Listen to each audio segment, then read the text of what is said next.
wabarakatuh, sahabat podcast Feby. Hari ini kita kedatangan tamu istimewa, Prof. Ivan Darmawan.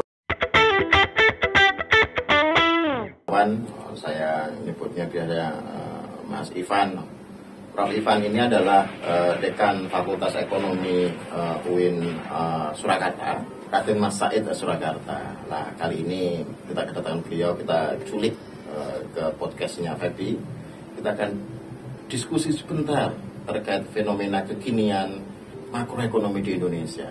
Kalau menurut panjenengan ini, kalau kita ngelihat fenomena pertumbuhan ekonomi kita kan juga cukup bagus ya.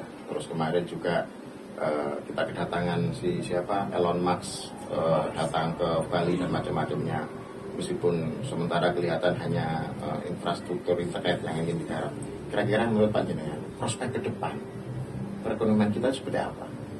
Ya, baik Pak Rum ya. Jadi Indonesia ini kan sebenarnya lagi prepare untuk 2024 menuju Indonesia Emas. Indonesia Emas itu kita punya mimpi di mana kemiskinan sudah tidak ada, sudah kita menjadi negara maju dan lain sebagainya. Dan persyaratan untuk negara maju itu kan pertumbuhan harus sekitar 6% ya, di atas 5%. Tapi beberapa tahun terakhir ini kan kita masih mau masuk 5,5, mau masuk di 6 aja agak berat ya. Banyak hal yang harus disiapkan oleh negara kita ini untuk mengarah ke arah sana. Tapi kita perlu diingat ya, negara-negara maju yang sudah maju itu pertumbuhannya juga nggak sampai segitu. Tapi negara yang maju ya, yang seperti kita yang emerging country ini memang harus ke arah sana. Cina itu kan justru pertumbuhannya juga nggak sebagus Indonesia kalau misalnya kita lihat prosentasenya. Tapi dia sudah menuju negara maju, infrastrukturnya sudah bagus dulu dan lain sebagainya. Nah itu satu ya. Kemudian bagaimana prospeknya? Saya pikir Indonesia ini apa yang sudah dijalankan oleh pemerintah sekarang itu sudah, saya pikir bagus ya. Kita saat itu sudah bagus lah, sudah mengarah kepada pembangunan. Mereka masih bingung dengan kemiskinan, kelaparan. Ya. Bagaimana feeding miliaran orang itu. Kita kan sudah selesai di situ waktu itu. Sebenarnya tergantung oleh masing-masing. Korea Selatan itu bukan infrastruktur, tapi dia perbesar itu adalah di manufaktur diperbesar dulu.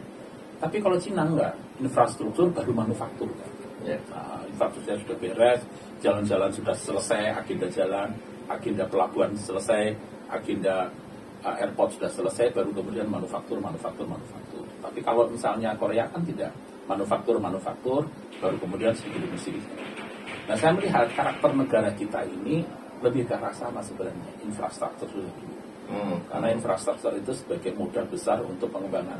Nanti akan dibuka itu daerah-daerah terbuka semuanya itu.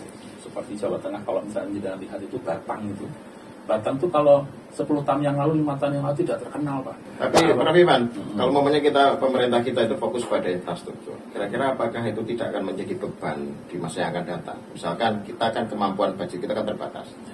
Terus kita fokus untuk menyediakan infrastruktur jalan, bandara, pelabuhan, whatever ya itu ya internet yang cepat dan macam-macamnya. Itu kan butuh modal besar. Kira-kira itu bukan menjadi beban di masa depan? Ya semuanya harus siap dengan segalanya. Perlu diketahui Pak, negara-negara maju itu adalah negara-negara yang memiliki tingkat hutang besar. Nah yang paling penting adalah bagaimana kita mengelola hutang dengan baik. Dan seperti itu. Efeknya juga akan besar. Jadi hutang itu sebenarnya tidak jadi masalah selama kita bisa mengelola dengan memanage dengan baik. Bagaimana return on investment-nya terukur sehingga nanti bayar itu pas gitu ya, gak ngemplang gitu ya. Oh iya. Gak kayak ojol-ojol itu ya. Demikian, terima kasih Prof. Ivan atas waktunya. Bila kita Assalamualaikum warahmatullahi wabarakatuh. Waalaikumsalam.